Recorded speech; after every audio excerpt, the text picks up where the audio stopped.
आ रहा है सर अभी। आ रहा है ना, मैं देख रहा हूँ, एक मिनट रुकिए। देख लीजिए आप।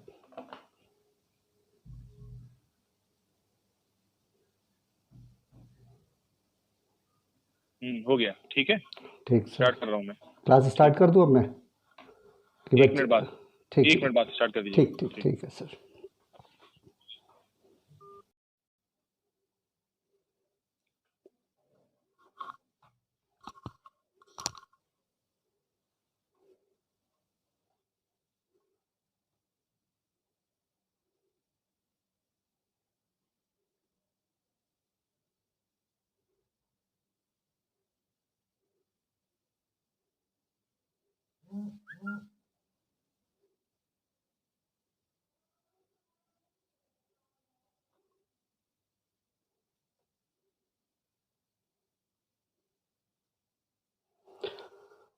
Good evening, dear friends. Today we are going to read the chapter The Union Legislature.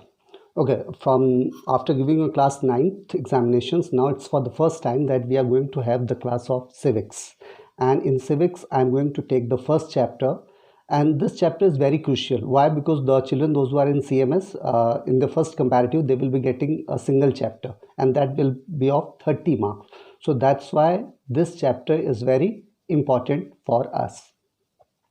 Now, when we talk about the term the union legislature, so many things are there which we have to study. Now, firstly, we should know that today what we are going to study. We are going to study the types of government. Types of government means that in India we are having the parliament, we are having a democratic government. In types of government, two things comes. The first thing is unitary and federal. The first point is unitary government. The second point is federal government. Now, there's a very big difference between unitary and federal government. As you know, in a unitary system of government, laws are typically determined at the national level, and most power is held at the national level. It simply means that in India, as we can see, that the powers are in the hands of central government also, as well as in our hand. Our hand means in the state government also. But in a unitary form of government, the entire powers, or we can say out of 100, 90% powers are in the hands of the central government. As you know, that in India we are having 28 states and 9 union territories. Out of this 28 states and 9 union territories, so many things are there. So many things in the mean that the powers are divided. Powers are divided means certain powers the prime minister is having, the central government is having, and some power in India the state government is having. But in unitary form of government, the in the hands of the central government only.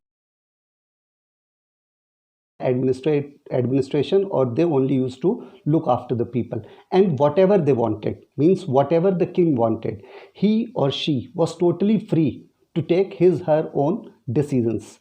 There was no interference of the common masses. There was no disturbances, or there was no interference of the minor classes. But with the passage of time, the things have changed. Every system is having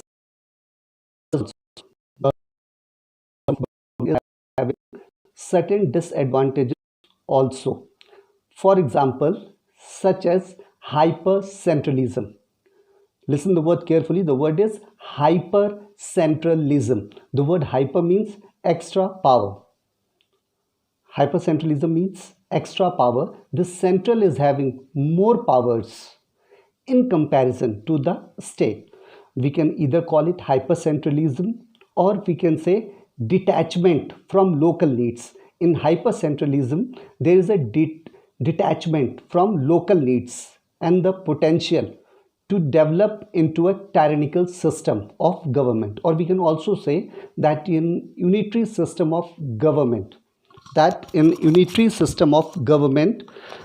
all the powers in the unitary system of government, all the powers are in the hands of the central government only, or in other words we can say that it is tyranny. It is a tyrannical system of government. Whenever we talk about the tyrannical system of government, it means dictatorship. The word tyrannical system of government means dictatorship. You all would be aware of the word dictatorship. Dictatorship simply means one person rule. Dictatorship simply means one person rule. In the world, certain nations are there, maximum nations are there which are having this system of government, means unitary system of government. For example, UK, France, Japan, China, and some more nations are there which are having the system of unitary government. तो सीधा सा unitary government का नुकसान ये है कि एक तरह से ये तानाशाही हो जाती है. तानाशाही का मतलब डिक्टेटरशिप. अगर सारी पावर्स एक इंसान के हाथ में चली जाएंगी, then what would be the condition? What would the condition? Condition would be simply dictatorship. जो उसका मन करेगा राजा का वो करेगा, पब्लिक का उसमें कोई लेना देना नहीं होगा. हमारे इंडिया में या किसी भी दूसरे देश का अगर हम एग्जांपल लें तो एक सेंट्रल गवर्नमेंट होती है, एक स्टेट गवर्नमेंट होती है. सेंट्रल गवर्नमेंट जो होती है वो उसका हेड जो होता है पीएम होता है, स्टेट गवर्नमेंट्स के सीएम होते हैं. तो सेंट्रल गवर्नमेंट अगर कोई डिसीजन लेती है, सेंट्रल गवर्नमेंट अगर कोई आदेश देती है, इंडिया का मैं एग्जांपल ले रहा हूँ, central government if gives any order then all the states are suppose to follow that. For example जैसे कह देती है गवर्नमेंट कि सभी all the people should be having their driving licence, सभी लोगों के पास ड्राइविंग लाइसेंस होना चाहिए. अब ये ऑल ओवर इंडिया मैंडेटरी हो जाएगा. लेकिन यूनिटरी फॉर्म ऑफ गवर्नमेंट में क्या सिस्टम है कि गवर्नमेंट ने ऑर्डर, किंग ने या हेड ने ऑर्डर दिया कि सभी के पास डीएल होना चाहिए, तो all the people are bound to have their driving licences. सभी के लिए होगा, उसमें कोई एज क्राइटेरिया नहीं. टैक्सेस जो होंगे वो पूरे देश में सेम होंगे, सारे देश को same kind of taxes pay करने पड़ेंगे. I hope so that this federalism word is clear to you. Federalism word clear होगा. अब हम लोग दूसरे टर्म पे चलते हैं. अभी हम लोगों ने पढ़ा यूनिटरी सिस्टम, अब मैं आता हूँ फेडरल. जब मैं इंडिया की बात करता हूँ तो इंडिया का सिस्टम जो है वो फेडरल फॉर्म ऑफ गवर्नमेंट है. In India we are having the federal system of government. Federal government का मतलब होता है in a federal form of government or federation, laws are determined at both the state and the national level. दोनों level पे, at both the levels, जो laws होते हैं वो दोनों लेवल से बनते हैं, स्टेट लेवल से भी और सेंट्रल लेवल से भी. In a federal form of governments, power is held by states and federal level government. It simply means कि central government is also there, central is having more power, whereas the state is having less power. Less power means the criteria is 70% powers are in the hands of the central government and 30% power is in the hands of the state government. All the laws are made, all the conditions are there, but we can easily say कि government, central government कोई भी law बनाती है तो ज़रूरी नहीं है कि सारे स्टेट्स उस लॉ को फॉलो करें. जैसे गवर्नमेंट, सेंट्रल गवर्नमेंट ने कोई टैक्सेशन फिक्स किया कि पेट्रोल पे इतना टैक्स लगना चाहिए, सेंट्रल गवर्नमेंट ने अपना डिसाइड कर लिया. अब ये स्टेट गवर्नमेंट्स के ऊपर डिपेंड करता है कि वो कितना टैक्सेस लेना चाहते हैं. जैसे हम अपने कई स्टेट्स में देखते हैं कि हर स्टेट्स में जो पेट्रोल का रेट होता है वो डिफ़र करता है. पेट्रोल का रेट डिफ़र करने का मतलब क्या है? सेंट्रल गवर्नमेंट ने आदेश दिया whether state wants to have it और नॉट. पैटर्न में हमारी, आई टोटली एग्री कि जो हमारी सेंट्रल गवर्नमेंट होती है वो ज़्यादा पावरफुल है as compare to the state. Central is more powerful, state is less powerful. But in India we are not having any kind of dictatorship. कोई डिक्टेटरशिप वाला पैटर्न यहाँ पे नहीं चलता है. अगर हम एग्जाम्पल्स की बात करते हैं तो जो बेस्ट एग्जाम्पल है वर्ल्ड का, the United States is the supreme example of a federal system of government. जो यूनाइटेड स्टेट्स है वो बेस्ट एग्जाम्पल है वर्ल्ड में फेडरल सिस्टम ऑफ गवर्नमेंट का. प्रॉब्लम्स जो होती हैं, problems can arise if laws जो लॉ स्टेट बनाती है और सेंट्रल बनाती है, दोनों में कन्फ्लिक्ट हो सकता है। कन्फ्लिक्ट का मतलब क्या होता है, दोनों में प्रॉब्लम्स हो सकती है, हो सकता है स्टेट एक्सेप्ट ना करे, तो that's a very normal kind of thing, and later on the state accepts that with making certain changes. देखो एक बेनिफिट होता है फेडरल गवर्नमेंट का, एक सबसे बड़ा बेनिफिट क्या है कि यहाँ पे जो पावर्स होती हैं वो डिसेंट्रलाइज्ड होती हैं। जो पावर्स होती हैं वो डिसेंट्रलाइज्ड होती हैं। डिसेंट्रलाइज्ड का मतलब कि जो सारी पावर्स हैं वो एक इंसान के हाथ में नहीं है। सारी पावर्स जो होती हैं वो एक इन फेडरल सिस्टम पावर्स का डिवीज़न होता है दोनों लेवल्स पे, सेंटर और स्टेट पे। इंडिया इसका एक अच्छा एग्जाम्पल है। India is the best example of this, that in India we are having the system of federal government. After this federal government I would like to talk about parliament. ये दोनों points clear हो गए होंगे। जो हमारा पहला system था वो था federal. One system we have studied about the unitary and the other system we have studied about unitary. In India we are having the federal form of government. India में हमारे federal form of government है। अब मैं बात करूँगा अपने next point and that point is parliament. अच्छा, parliament क्या होता है? जो parliament होता है that is the main ruling power of parliament is to make laws. In India we are having a parliament. भारत में एक पार्लियामेंट है, इसको हम हिंदी में क्या कहते हैं, संसद। In India we are having a, there is a different parliament in every state, there is a different parliament. अब कन्फ्यूज़न क्रिएट होगा, पार्लियामेंट सेंटर में होता है कि स्टेट में होता है, but the answer for this is central level पे जो होता है उसको हम पार्लियामेंट कहते हैं। हमारे 28 स्टेट्स हैं, वहाँ पर भी पार्लियामेंट होता है, लेकिन हम उसको विधान सभा कहते हैं। बिकॉज लेवल पे हो गया। स्टेट की जब हम बात करते हैं तो स्टेट्स में उसी पार्लियामेंट की तरह पार्लियामेंट ही होगा, is set up similarly to British parliament. ये जो हम लोगों ने कंसेप्ट उठाया था, जैसा कि ब्रिटिश पार्लियामेंट है, हम लोग बात करेंगे यूनियन लेजिस्लेचर की, जो गवर्नमेंट होती है। यूनियन लेजिस्लेट करना, लॉज बनाना, एक laws for the Rajya Sabha and the president. The Lok Sabha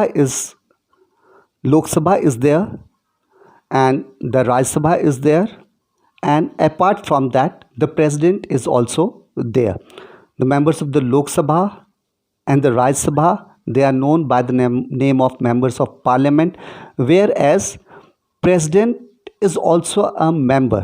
President is also a member of the parliament, but he is neither of Lok Sabha, he is neither of Rajya Sabha.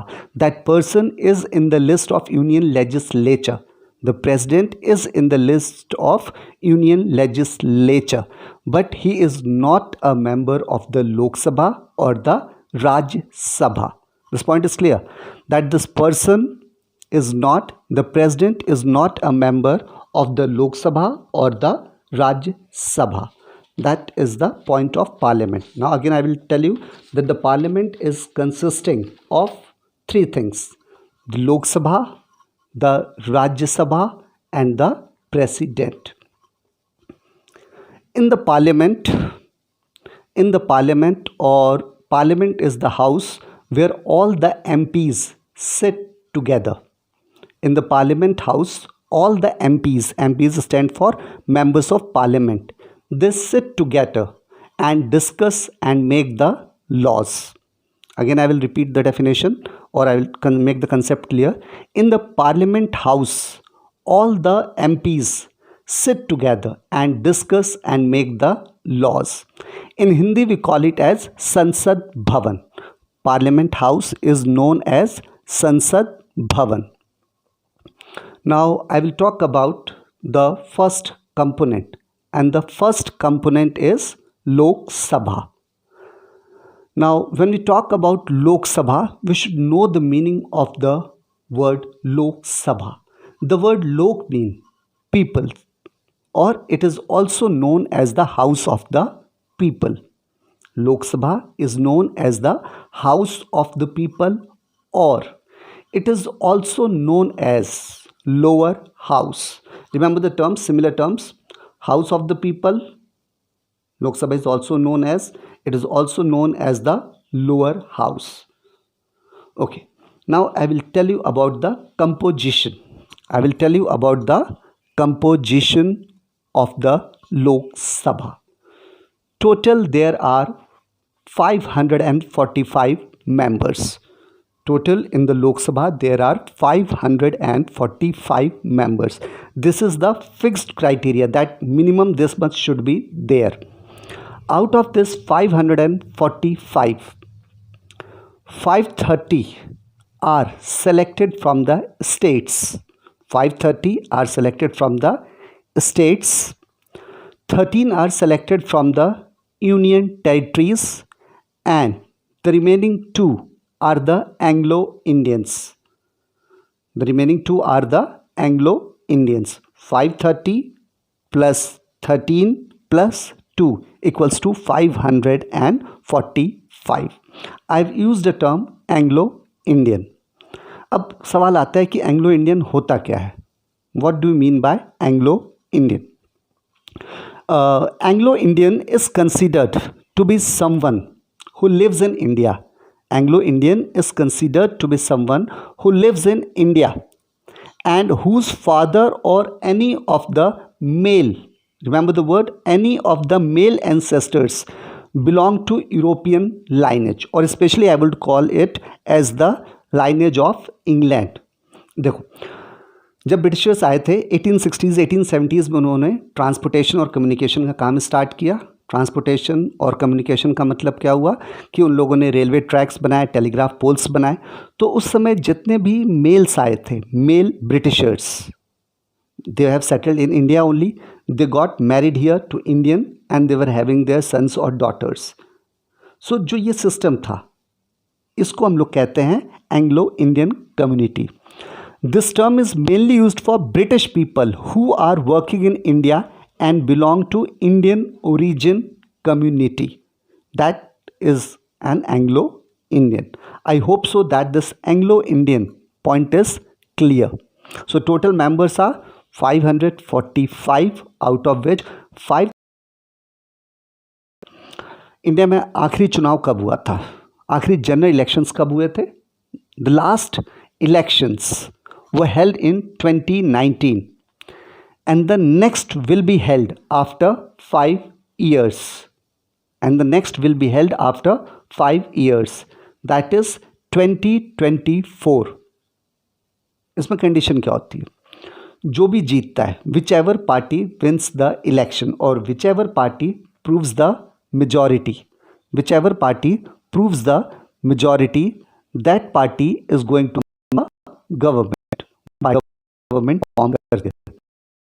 अब seats होती है, मैं जैसे total 545 members होते हैं, तो उसमें से 84 सीट्स जो हैं, 84 सीट्स जो हैं, they are reserve for SC. 84 seats are reserve for SC and 47 seats are reserve for scheduled tribe. Schedule caste के लिए 84, शेड्यूल ट्राइब के लिए 47. ये जो दोनों 84 और 47 सीट्स जो होती है, ये रिजर्व्ड होती है. अब what is the meaning of the word reserved seats? Reserve seats का सीधा मतलब होता है कि यहाँ से, इन प्लेसेस से कोई भी चुनाव लड़ेगा. बाकी हमारे जैसे अभी लखनऊ से इलेक्शंस होते हैं, लखनऊ में जनरल इलेक्शंस होते हैं पार्लियामेंट लोकसभा के लिए, तो यहाँ से कोई भी कैंडिडेट कंटेस्ट कर सकता है, कोई भी इंसान चुनाव लड़ सकता है. लेकिन जो रिजर्व्ड कंस्टिट्यूएंसीज होती हैं, वहाँ से, जैसे SC की रिजर्व्ड है, तो वहाँ से SC कैंडिडेट ही लड़ेगा. इलेक्शन के time as many people, vote देने का राइट सबके पास है, चाहे आप किसी भी कास्ट कम्युनिटी को बिलोंग करते हैं. लेकिन जो रिजर्व्ड कंस्टिट्यूएंसीज होती हैं, वहाँ से वही लोग चुनाव लड़ सकते हैं जो उस रिजर्व कैटेगरी में आते हैं.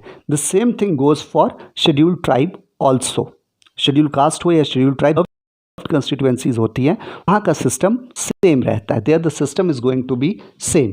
That is the seats are reserved. Now I will like to tell you about the method of election, how they are elected. These candidates are elected by the system of universal adult franchise. These candidates are elected by the system of universal adult franchise. अब सवाल आता है कि universal adult franchise होता क्या है। Whosoever any candidate of India whosoever is 18 और above 18, जो भी 18 या 18 से अधिक एज है जिसकी भी, that person is free to cast his her vote. Certain years back जो एज थी वोटिंग की दैट वाज 21 ईयर्स, उसको चेंज कर दिया गया। जैसे अभी इलेक्शंस होते हैं तो जो हमारे 10th के स्टूडेंट्स हैं they are not eligible to vote because their age is not 18। अच्छा, आज के और पहले के इलेक्शंस में काफ़ी फ़र्क आ गया। पहले जो हमारा इलेक्शन सिस्टम होता था, पहले तो आपको पता होगा इलेक्शन क्या होता है। इलेक्शन एक सिस्टम होता है। Election is a contest between different candidates who represent different political parties. जिस भी कैंडिडेट को ज़्यादा वोट्स मिलते हैं वो डिक्लेयर कर दिया जाता है एज द विक्टोरियस कैंडिडेट। पहले सीक्रेट बैलेट का सिस्टम चलता था, मतलब आप गए, कागज़ पे आपने स्टैंप लगाया और आपने अपना वोट डाल दिया, सीक्रेट बैलेट था वो। अब सिस्टम चेंज हो गया है। अब nowadays we are having electronic voting, और उस सिस्टम में जो मशीन यूज़ की जाती है उसको हम कहते हैं ईवीएम, इलेक्ट्रॉनिक वोटिंग मशीन। उसमें क्या होता है, पार्टी के सिंबल्स बने होते हैं। All the people are not educated, सब लोग पढ़े लिखे नहीं होते हैं। So the best option for this is कि ईवीएम जो होती है, इलेक्ट्रॉनिक वोटिंग मशीन, उसमें नाम लिखे रहते हैं कैंडिडेट्स के, उनका सिंबल बना होता है। आपको जो समझ में आया, आपको जो भी प्रेफर लगे कि आपको किस सिंबल पे टिक लगाना है, आप बस उस सिंबल पे टच करिए। टच स्क्रीन होता है, आपने उसको टच किया और आपका वोट काउंट हो गया। मान लीजिए लास्ट ऑप्शन होता है नोटा का।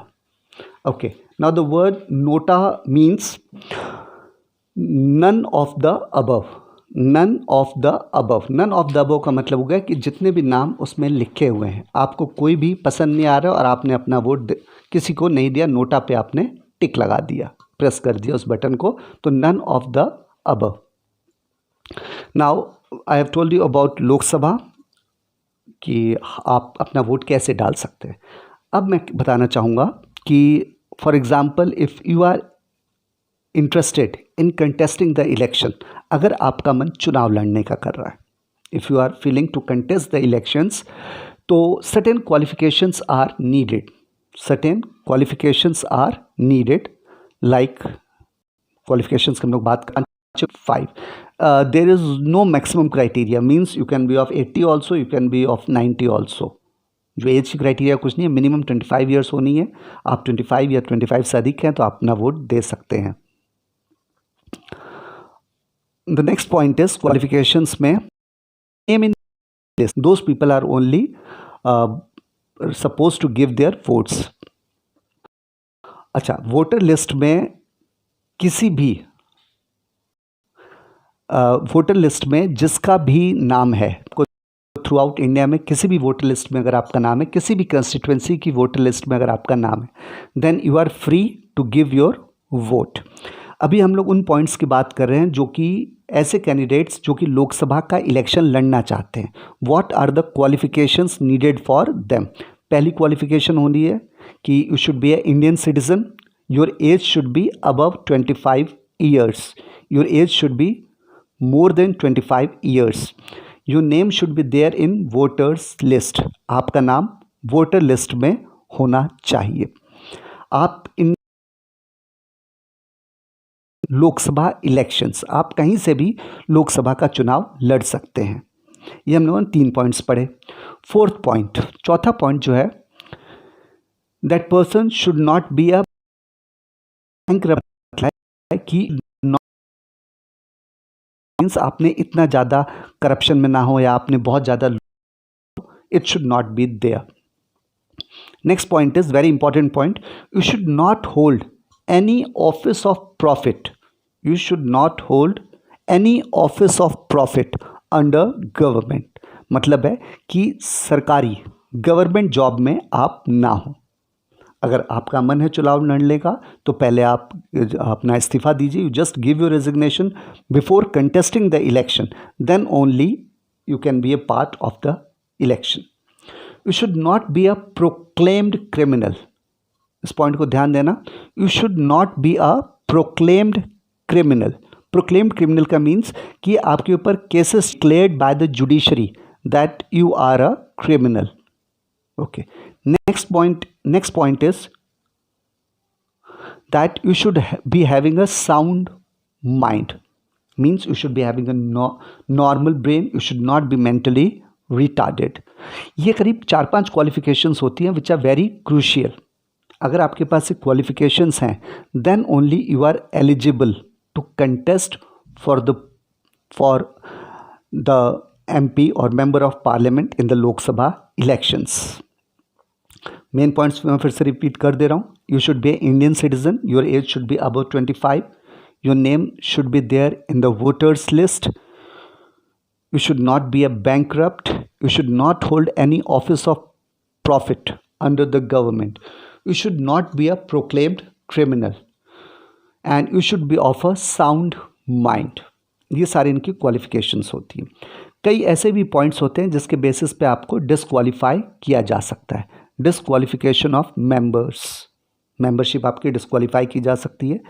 जैसे कि किन कंडीशंस में सीट्स खाली होती हैं. डिसक्वालीफाई हो जाते हैं आप किस कंडीशंस में. पहला, या तो आप रिज़ाइन कर देते हैं.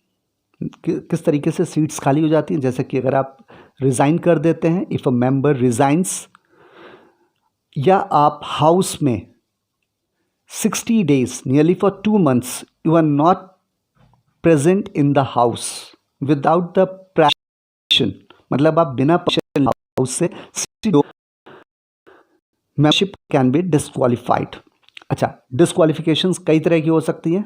अगर आप कॉन्स्टिट्यूशन के अगेंस्ट जाते हैं then also you can be disqualified. अगर ये डिक्लेयर हो जाता है कि आप कोई प्रोक्लेम्ड क्रिमिनल हैं, या आपके केस का किसी का डिसीजन आ जाता है कि आप मर्डरर थे, तो देन आपकी जो मेंबरशिप है इट विल बी डिसक्वालीफाइड. एक और कंडीशन होती है, जैसे कि if a person is a member of Vidhansabha. आप विधानसभा के मेंबर हैं, then you will have to vacate the seat before contesting the election of the Lok Sabha. इसको हम वाइसा वर्सा भी कह सकते हैं. अगर आप MLA हैं और आप MP का चुनाव लड़ने जा रहे हैं तो आपको पहले MLA की पोस्ट से रिज़ाइन करना पड़ेगा, तब आप MP का इलेक्शन लड़ सकते हैं. That is the criteria. Next point is anti defection law. The word anti defection law means if a person is disqualified provided that there is not any particular reason. Anti defection law means house में voting हो रही है. आप for example आप किसी भी house को belong करते हैं, आप उस हाउस में वोटिंग कर रहे हैं, लेकिन आप हाउस के अगेंस्ट जाके वोटिंग कर देते हैं. आपकी हाउस फेवर में, आपकी पार्टी फेवर में वोट कर रही है और आप पार्टी के अगेंस्ट वोट डाल देते हैं, तो that is anti defection law. तो ऐसी कंडीशन में आपकी जो मेंबरशिप है वो कैंसिल की जा सकती है. Your candidature can be cancelled if you go against the party. This is known as anti defection law. Okay, इसमें एक पॉइंट और होता है. मान लीजिए कोई भी पॉलिटिकल पार्टी है, उसके 1/3 मेंबर्स अगर एक साथ छोड़ते हैं या एक साथ वो मिलकर नई पार्टी बनाते हैं, तो उनकी मेंबरशिप को हम कैंसिल नहीं कर सकते हैं. That is 1/3 of its members form a new group, और the entire 1/3 members they form another party, then their membership cannot be cancelled. I hope so कि क्वालिफिकेशन और उनके डिसक्वालिफिकेशन और वेकेशन ऑफ सीट्स, आपको ये पॉइंट्स समझ में आ गए होंगे. Next what I am going to talk about is the conditions which are prevailing. We should talk about parliament procedures. अब ये पार्लियामेंट प्रोसीजर्स क्या होते हैं? पार्लियामेंट प्रोसीजर्स का सीधा मतलब होता है कि जैसे हम लोग स्कूल जाते हैं, हम लोग के टाइम टेबल फिक्स्ड होते हैं, पीरियड वाइज हमारा अलॉटेड होता है कि फर्स्ट पीरियड किस सब्जेक्ट का होगा, इंटरवल कब होगा, लास्ट पीरियड किसका होगा. In the same manner some formalities are there which the legislatures have to observe. Certain formalities are there which the legislatures have to observe in the parliament as well as in the state legislatures.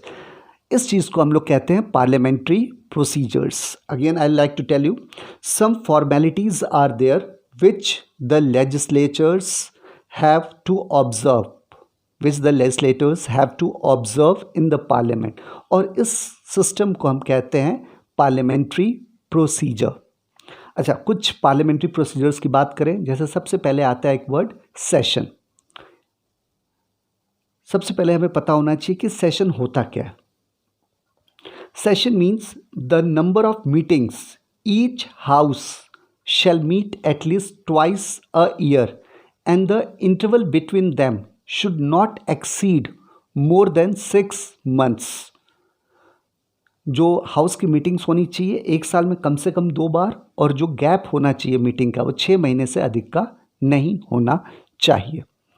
Now I would like to tell you that normally there are 3 sessions. The first one is the budget session.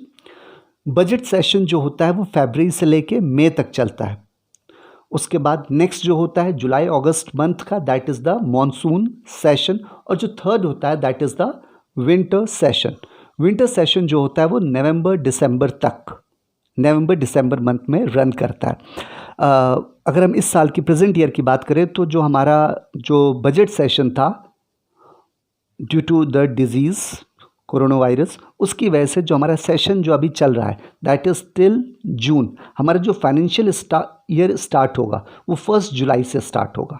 वैसे हमारा financial year क्या होता है 1 अप्रैल से 31 मार्च, लेकिन इस बार जो हो रहा है इस प्रेजेंट ईयर में that is from 1 July to 31 March. तो हमारे 3 सेशंस होते हैं, budget, monsoon and the winter session. इन सेशंस के साल में कम से कम 2 सेशन होने चाहिए, और सेशन के बीच का जो गैप होता है that should not increase more than 6 months. अब हम लोग कुछ टर्म्स के बारे में बात करते हैं कि जो भी सेशंस चलते हैं उसमें what should be the attendance. इस वर्ड को हम लोग कहते हैं quorum. The word quorum means the minimum number of members. The word quorum means the minimum number of members who should be present in the house for conducting the business, for the transaction of its business. This is known as quorum. Speaker के पास power होती है कि अगर members कम हैं, अगर members कम हैं तो house का जो भी टाइम टेबल है, जो भी कंडीशन है वो रन करेगा, एल्स वो कैंसिल कर देंगे। और we can also say that quorum is the 1/10। Quorum is the 1/10। अगर 10% मेंबर्स हाउस में प्रेजेंट नहीं हैं तो उस दिन हाउस रन नहीं करेगा। That is the meaning of the word quorum. और again I am telling you, quorum is the minimum number of members who should be present in the house to continue its business. Now the next term is question hour. Question hour means जो भी house का जो first hour होता है, लोकसभा का जो first session होता है, और जो फर्स्ट सेशन का जो फर्स्ट आवर होता है, सेशन का जो फर्स्ट आवर होता है उसको हम लोग कहते हैं the first hour on every working day of the Lok Sabha is reserve for questions which are being decided by the speaker. जो क्वेश्चंस होते हैं वो डिसाइडेड होते हैं स्पीकर के द्वारा। जो उसका टाइम होता है वो 11 to 12 होता है। सीज़न के हिसाब से चेंज करता रहता है। विंटर और समर में सीजन में टाइमिंग में चेंज आ जाती है। जो इसका नॉर्मल टाइम फिक्स होता है that is from 11 to 12। It is known as question hour. In this the only those questions can be asked which are being permitted by the speaker. Now if we talk about, now I think that question hour is clear.